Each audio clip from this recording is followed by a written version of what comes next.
Muy feliz sábado, ¿qué tal? ¿Cómo están? Qué alegría poder comenzar este año nuevo estudiando la palabra de Dios, reiniciando la escuela sabática, nuestro estudio de la escuela sabática de este nuevo trimestre, donde vamos a estar 3 meses. Viviana, buenos días, ¿cómo estás? Buenos días, feliz sábado a todos. 3 meses estudiando el libro de Isaías. ¿Qué te parece? Excelente, porque es un gran profeta. Crisis de identidad es el título que corresponde para este sábado, donde presenta como versículo central Isaías capítulo 1, versículo 18, un versículo muy conocido por nosotros, donde el profeta Isaías, de paso el profeta Isaías era un profeta de la corte, un profeta que pasó por lo menos por 4 reinados diferentes trabajando allí en aquel lugar. Así que el profeta Isaías era una persona muy preparada, que escribió el libro de Isaías, Mimi, que tiene 66 capítulos, igual que la Biblia, 66 libros. Mira, Interesante, interesante. Isaías también es llamado por los escritores bíblicos como el libro evangélico, o sea, el libro del Antiguo Testamento más parecido a los evangelios del Nuevo Testamento. o sea, sería como un paralelo de Mateo, Marcos, Lucas, Juan. Correcto, es una miniatura de toda la Biblia, se encuentra en el Evangelio en realidad.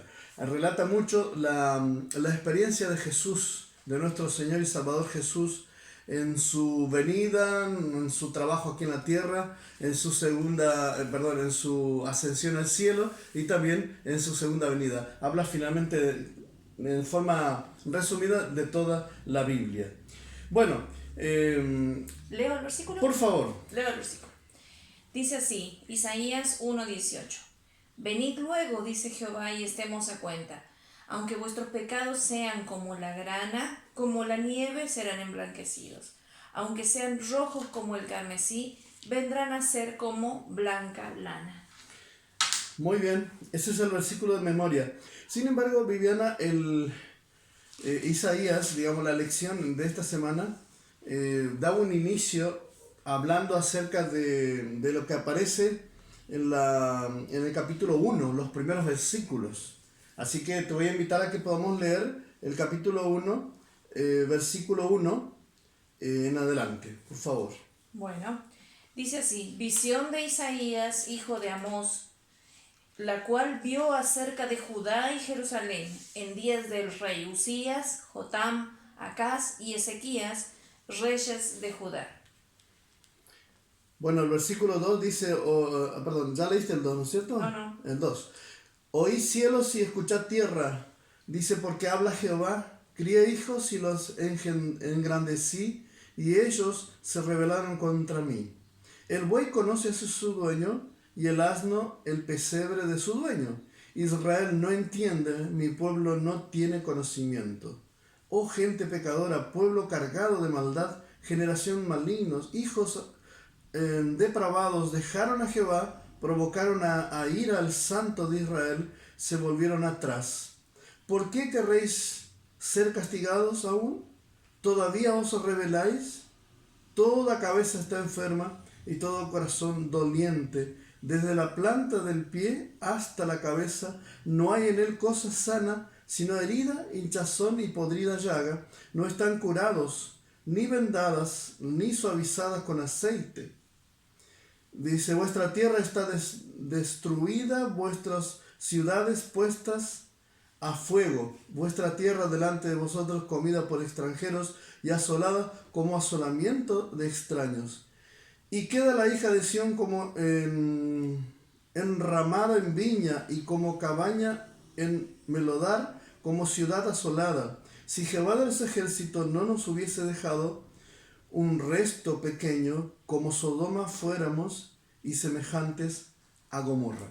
Terrible mensaje de introducción hace Isaías acá, ¿no? Un mensaje realmente de advertencia por la situación de Israel. ¿Cuál es la situación de Israel? No de Israel, perdón, de Judá, en realidad de Judá. Voy a aclarar acá porque en realidad Ya en esta altura del partido, 750 años antes de Cristo, Israel se había separado. Las 12 tribus se dividieron en 10 tribus de Israel por un lado, y quedó por otro lado la tribu de Judá y Benjamín. Y este mensaje es para Judá y para Jerusalén, su capital.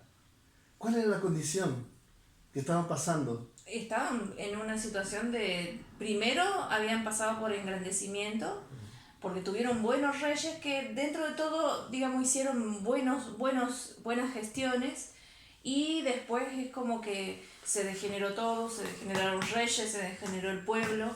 Entonces por ahí habla y hace una separación, pero el pueblo de Israel hizo, porque el pueblo hizo tal cosa, porque el pueblo de estos lugares se degeneró totalmente, se alejó de mí, y él es una suerte como de reproche lo que viene haciendo.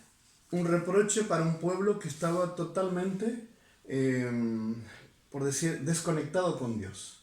Sí, Pero no totalmente. era que ellos no iban a la iglesia, no era que no hacían los rituales de la religión judía, de la religión que manejaba Israel. Ellos hacían todos rituales, pero su corazón estaba, como dicen otros versículos, apartado de mí. La lección del día domingo lleva como título Oíd cielos. Acá justamente aparece esta expresión en el versículo 2. Oíd cielo, escuchad tierra. Un llamado a la creación de Dios, una introducción, digamos, de este mensaje con un atento, todo el mundo, Ajá. todo el mundo atento, y a una exhortación hacia a la creación, digamos, de Dios, porque va a hablar y habla Jehová, y ahí él expone la situación de sus hijos, ¿no? Y la describe de una manera bastante, digamos, sentida, y porque la compara con diferentes aspectos, ¿no? No sé si ven por ahí cuando habla desde la planta de los pies hasta la Ujú. cabeza, no hay en él cosa sana, sino herida, hinchazón y podrida llaga. Justamente el día lunes habla de este ritualismo putrefacto. Es increíble, ¿no? El llamado de atención que hace. Es como que Isaías comienza a hablar y nosotros a veces decimos, atento acá, presten atención, la maestra. Me hizo acordar a los profesores cuando a veces los alumnos se ponen un poco inquietos y la maestra hace todo lo posible para que el alumno pueda prestar atención. Bueno, acá Isaías lo primero que hace es llamar la atención, no con cosas comunes, sino oíd cielos. O sea, es un mensaje realmente grande. Oíd tierra. Este mensaje es importante porque el pueblo estaba dormido, mi amor. El pueblo estaba dormido. Entonces, la condición del pueblo era tremenda, tremenda, como dice este versículo, ¿no? Fíjate vos el día lunes, rituales putrefactos. Sí. Eh, ¿Querés que lea esa parte? por favor. Del 10 al 17. Príncipes de Sodoma, oíd la palabra de Jehová, escuchad la ley de nuestro Dios, pueblo de Gomorra. ¿Para qué me sirve, dice Jehová, la multitud de vuestros sacrificios? Hastiado estoy de holocaustos de carneros y de grasa de animales gordos.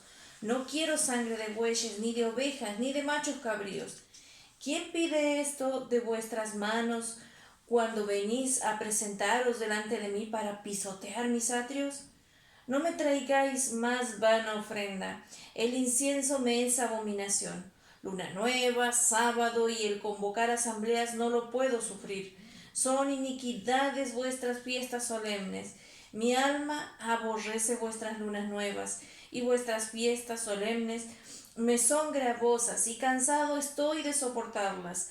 Cuando extendáis vuestras manos, yo esconderé de vosotros mis ojos. Asimismo, cuando multipliquéis la oración, yo no las oiré. Llenas están de sangre vuestras manos. Lavaos y limpiaos, quitad la iniquidad de vuestras obras de delante de mis ojos. Dejad de hacer lo malo. Aprended a hacer el bien. Buscad el derecho. Socorred al agraviado. Hacer justicia al huérfano y amparad a la viuda. Acá recurre el profeta Isaías a una imagen terrible, una imagen que No podría ser una imagen más exacta, un símbolo más exacto del pecado, de la magnitud del pecado en que estaba viviendo el pueblo de Israel, el pueblo de Judá en este momento, que lo compara con Sodoma y Gomorra. Sí, Yo me imagino, los llama. yo me imagino un judaísta, uno de Judá, ¿no?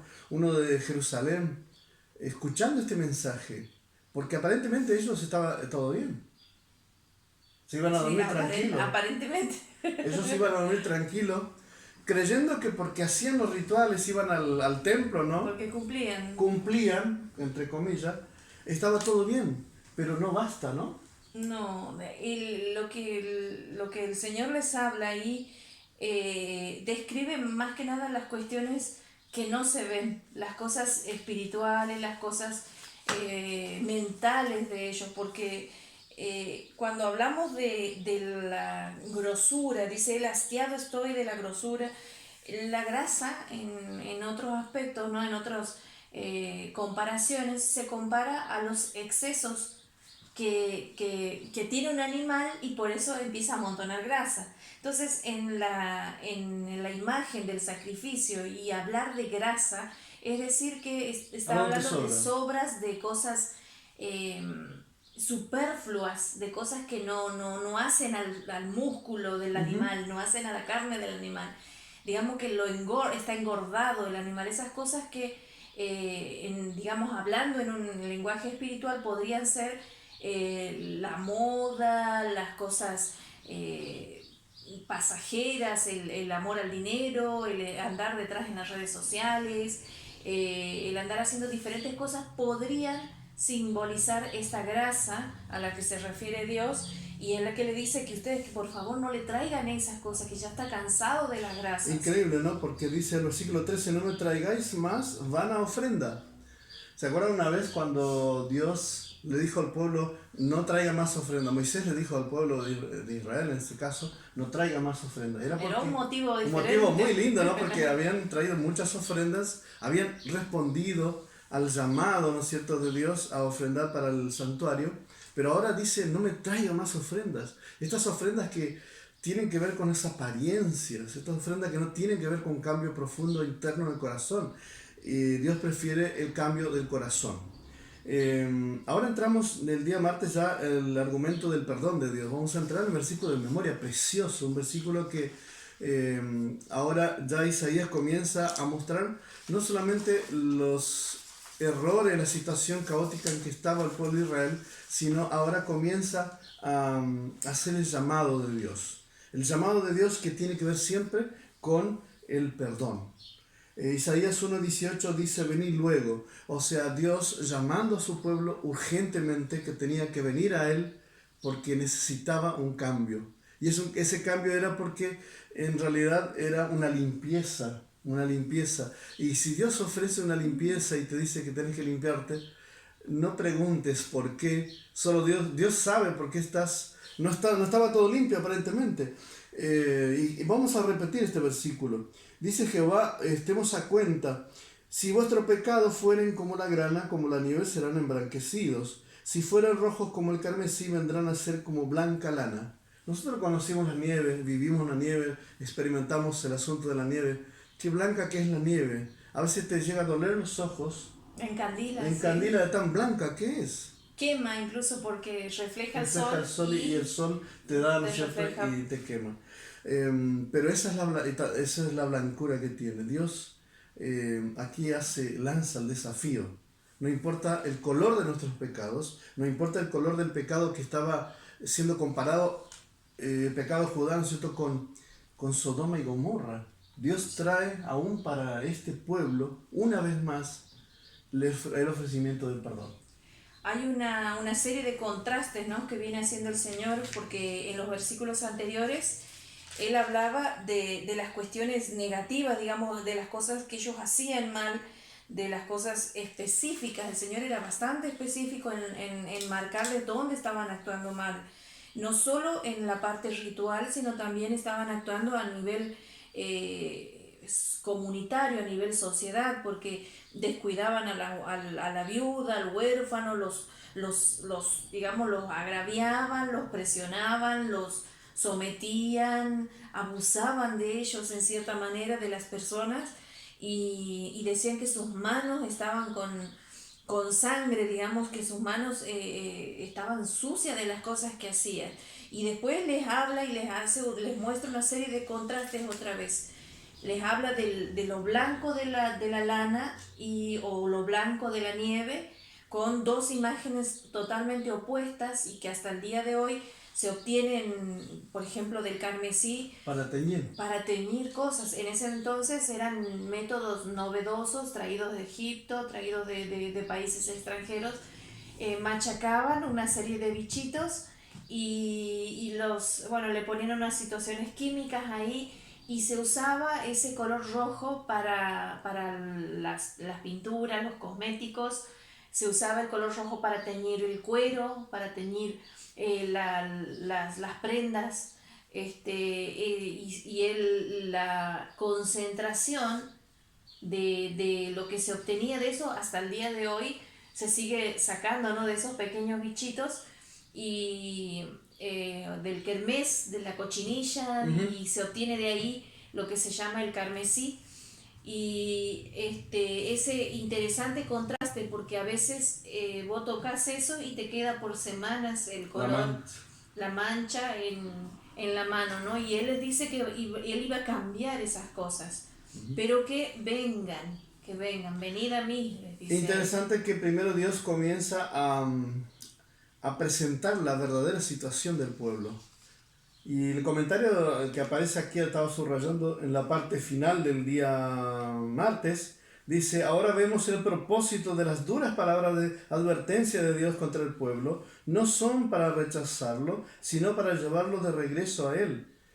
El ofrecimiento del perdón es el poderoso argumento que respalda su llamado para que el pueblo se purifique moralmente. Es decir, si bien Dios le puso el punto a la letra donde tenía que ir y no tuvo pelos en la lengua para, digamos, exponer el pecado de Israel que estaba pasando, porque en realidad es como que lo sacudió fuerte, porque en realidad estaba dormido, no se daba cuenta, pero en realidad todo lo que hizo Dios lo hace y lo sigue haciendo hoy con nosotros, es porque nos ama, porque Él sabe que si no fuera de esa manera quizás nosotros no reaccionaríamos ante el amor de Dios. Por lo tanto, sigue siendo hoy, ¿no es cierto, Dios? Un Dios amoroso. A veces cuando permite algunas cosas que no suceden. Quería comentar algo, ¿no? Que a veces veo ahí en el ejercicio de mi profesión.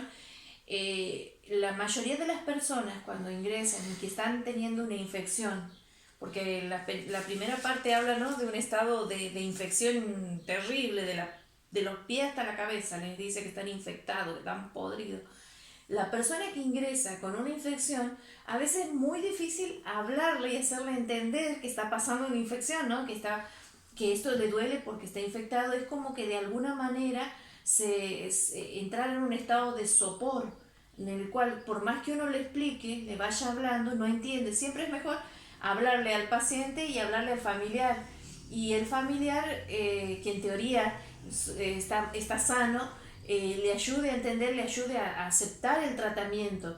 Hay un juego de confianza y amor que tiene que haber entre el paciente, ¿no?, y su familiar, para que cuando uno va y le diga lo que está pasando y los cuidados, el otro lo acepte, porque el otro lo entiende, ¿no? Porque el enfermo normalmente está tan cegado no es como que estuviera anestesiado por la infección, o sea, siente solo el dolor, ve solo la consecuencia de la infección. Además no sabe cómo curarse. Claro, acude en esa situación y es difícil que entienda por la infección que está pasando. Es difícil que vos le expliques el tratamiento y él lo comprenda, porque está en un estado de sopor y de confusión. Estar en una situación así, por eso me parece, ¿no?, que es tan directo Dios cuando Él les habla y les dice: ustedes están así de mal están. Pero hay una oportunidad, ustedes pueden revertir esto, Muy pueden bien. volver, podemos volver a hacer las paces y estar a cuentas. Y esta cuestión, ustedes a veces no la entienden, están lejos, su corazón no solo está enfermo, sino que está lejos de mí. Hay un conjunto de sensaciones y de situaciones que vive este pueblo, de lo cual le hace difícil entender las palabras de Dios y le hace difícil entender la situación en la que está. El día miércoles se titula Comer o ser comido. La verdad que me llamó la atención este título porque es como si nosotros dijéramos también este principio, ¿no? Si nosotros nos juntamos con Dios, desparramamos. O si no somos parte del ejército ganador, seremos parte del ejército perdedor. Eh, Quiere decir que este detalle, ¿no? Que no existen grises en la vida cristiana. O estamos con Dios o estamos separados de Dios. Y este principio que aparece en el versículo 19 y 20, que vamos a leer a continuación, es un principio que ya Moisés ya se lo había planteado al pueblo de Israel. ¿Sí? Allí en Deuteronomio capítulo 30, versículo 19, Dios pone a la tierra y el cielo como testigo y ofrece al pueblo la posibilidad de elegir entre el bien y el mal, entre la vida o la muerte. ¿A quién van a servir? ¿A quién Les dice. van a servir? Pareciera, ¿no es cierto?, tan obvia la respuesta que el ser humano va a entregar, pero a veces es tan complicado como ese paciente, ¿no?, que no se da cuenta que quizás esa operación, ese dolor al principio le va a hacer bien después. Entonces vamos a leer el versículo 19 y 20, que resume esta parte donde se titula cómo comer o ser consumido. Dice así: si queréis y escucháis, comeréis de lo mejor de la tierra. Si no quieres y sos rebelde, seréis consumido a espada. La boca de Jehová lo ha dicho. Cuando dice la boca de Jehová lo ha dicho, es como que Dios firma eso y no hay nada que discutir, es Dios que está hablando. Versículo 19 ofrece dos opciones, o sea, dos reacciones que tenía que tener el pueblo. Uno, escuchar. Primero uno es querer escuchar. Si uno está dispuesto a querer, todo se puede. Y luego querer escuchar, ser obediente, ¿no es cierto?, ser humilde, como para escuchar y poder hacer los cambios, permitir que Dios haga los cambios en la vida. Si el pueblo de Dios en este caso quisiera colocar oído a estas cosas, Dios haría del pueblo grande. Ellos dice, comeréis el bien de la tierra. Es decir, todas las bendiciones iban a poder ser aprovechadas. Todo lo contrario, si ellos no querían escuchar. ¿Bien? Desoían el mensaje. Vamos a pasar entonces ya para ir cerrando a la última parte de la lección. El día jueves habla un poquito acerca de cómo el autor de la lección pasa del capítulo 1 de Isaías y nos lleva al capítulo 5. Así que en el capítulo 5 hay una parábola de la viña. ¿Vieron que se parece tanto el libro de Isaías al libro del Nuevo Testamento? ¿El que contó parábola quién fue? Jesús en los evangelios. Y aquí viene Isaías también, al igual que Jesús, contándonos una parábola. Una parábola que dice el título que es un fatídico canto de amor. Por un lado, un fatídico, un canto de amor que tendría que ser algo gozoso, lindo, con relación al amor. Vamos a leer este cántico del amor que aparece acá. Dice así: ahora cantaré por mi amado, el cantor de mi amado a su viña. Tenía mi amado una viña en una ladera fértil. La había cercado y despedregado y plantado de vides escogidas, y había edificado en medio de ellas una torre, y había hecho también en ella un lagar, y esperaba que diera uvas buenas, pero dio uvas silvestres. Ahora pues, vecinos de Judá y varones de Judá, juzgad entre mí y mi viña. ¿Qué más se podía hacer a mi viña que yo no haya hecho en ella? ¿Cómo, esperando yo que diera uvas buenas, ha dado uvas silvestres? Os mostraré pues ahora lo que haré yo a mi viña. Le quitaré el vallado, y será consumida.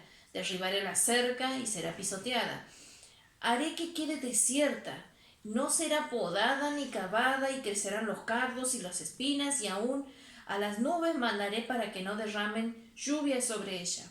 Ciertamente la viña de Jehová de los ejércitos es la casa de Israel, y los hombres de Judá, planta deliciosa suya, esperaba juicio, y hubo vileza, justicia, y hubo clamor. Si hay una palabra que da tristeza acá en este párrafo, es que Dios esperaba algo. Miren, Dios siempre espera algo de nosotros. No creamos que Dios, como algunos dicen, no, Diosito es bueno, me va a perdonar, Diosito no, Dios espera de nosotros algo. Dios espera de nosotros una respuesta positiva al cambio. Dios espera que nosotros dejemos de ser superficiales y vivir de la apariencia. Dios quiere que nosotros seamos más, más, ¿cómo decir?, reales en nuestra adoración. Fíjense, el capítulo 1 decía, hasta los animales, hasta el asno conoce. Yo trabajo en el campo, no sé si vos anduviste por el campo, Vivi, pero los animales, llega la tardecita, ellos saben, ya están acostumbrados, se acostumbran el hábito de volver a su corral cuando ya llega la noche. Dice, y ahí Isaías compara en el capítulo 1, Dios dice, los animales saben cómo actuar, pero mi pueblo no lo hace. Entonces aquí hay un versículo interesante que es el versículo 4, donde Dios dice, ¿qué más podía hacer a mi viña que yo no haya hecho a ella? ¿Sí? ¿Qué más podía hacer yo hasta acá? Hay una interesante comparación, ¿no? Porque es como primero una introducción de una relación amorosa, ¿no? De una pareja, de un hombre y de una mujer, ¿no? Y la compara con la viña, y después termina diciendo que esa relación es Dios con su pueblo. Una comparación dentro de otra comparación.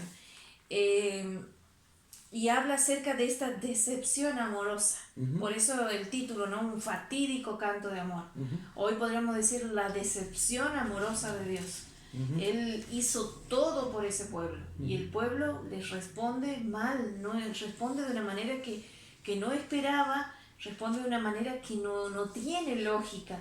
¿Por qué el pueblo va a responder, digamos, yéndose con otros dioses, haciendo cualquier cosa, si Dios había dado todo por ellos, había estado en cada detalle de su vida? Uh-huh. Él, como en este caso de esta viña, que le hizo un cerco, que le plantó cosas, que le sacó todas las piedras del camino, y él esperaba unas buenas uvas como fruto de este cuidado, un cuidado amoroso, un cuidado en que la persona dedicado, un cuidado dedicado.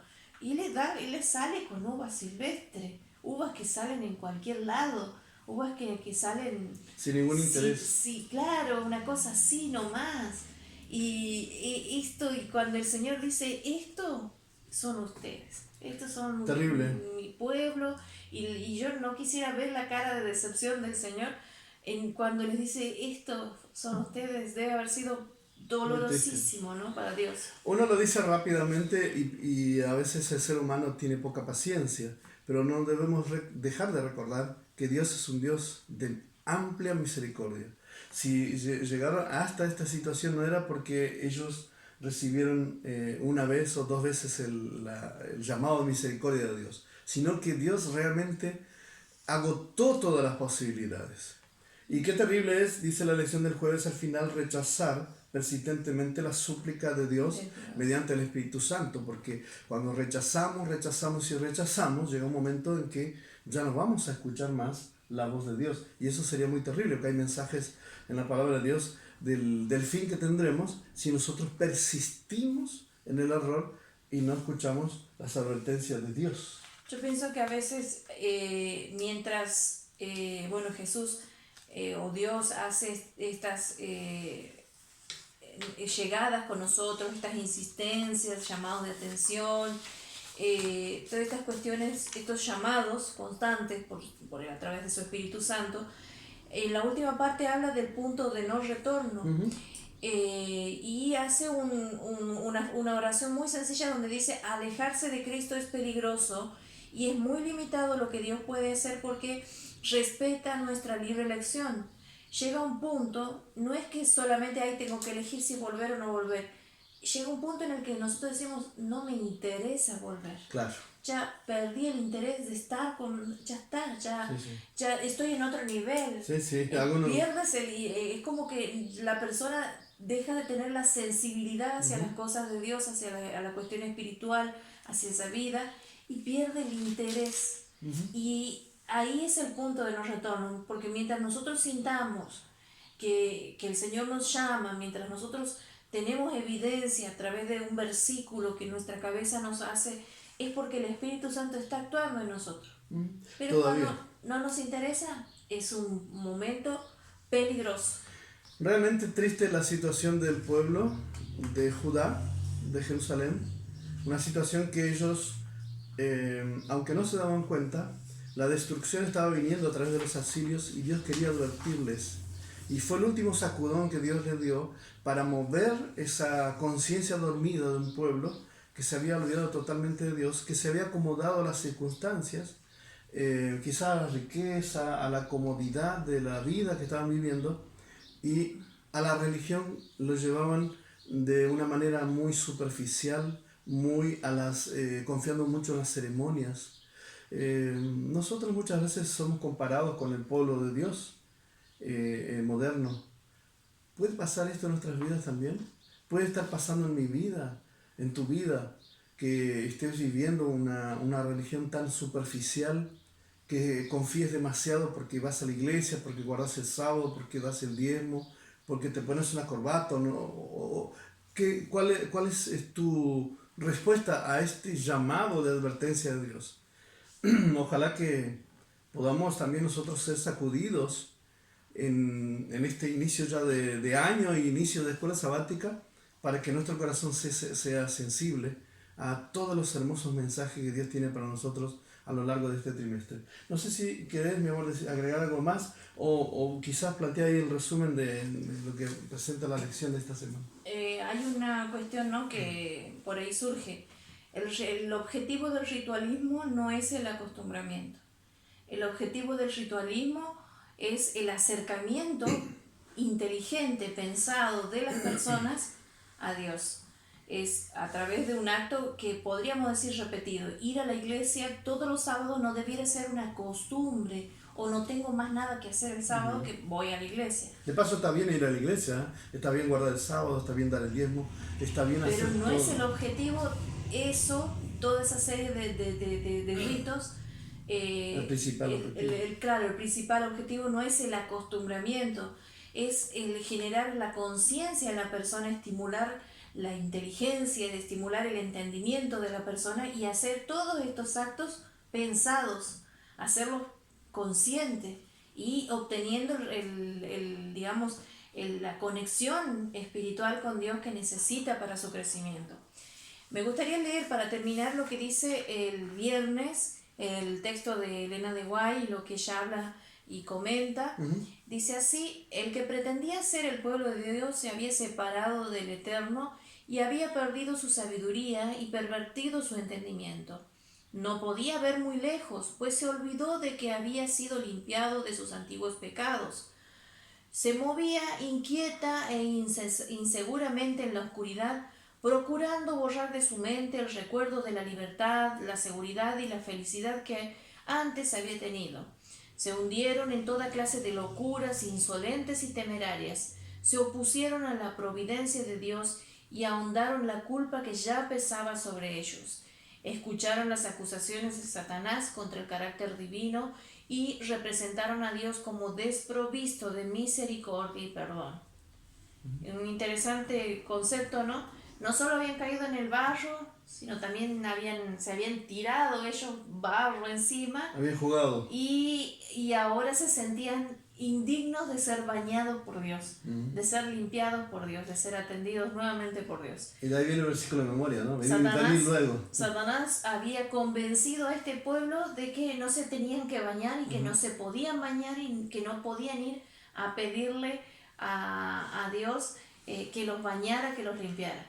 Ellos estaban cegados, su conciencia toda en un sopor, neutralizada, y no les permitía ver la misericordia y el alcance del perdón a Dios. Y de ahí, ¿no es cierto?, ese sacudón que le da Dios a través de Isaías en este primer capítulo 1, que ya hemos estudiado esta mañana, bueno, hemos repasado. La lección ya, tiene un resumen acá, dice, cuando el pueblo de Dios lo olvida, dice, y da por sentado sus bendiciones, Él les recuerda que son responsables de sus actos para con Él. Recordamos que todos somos responsables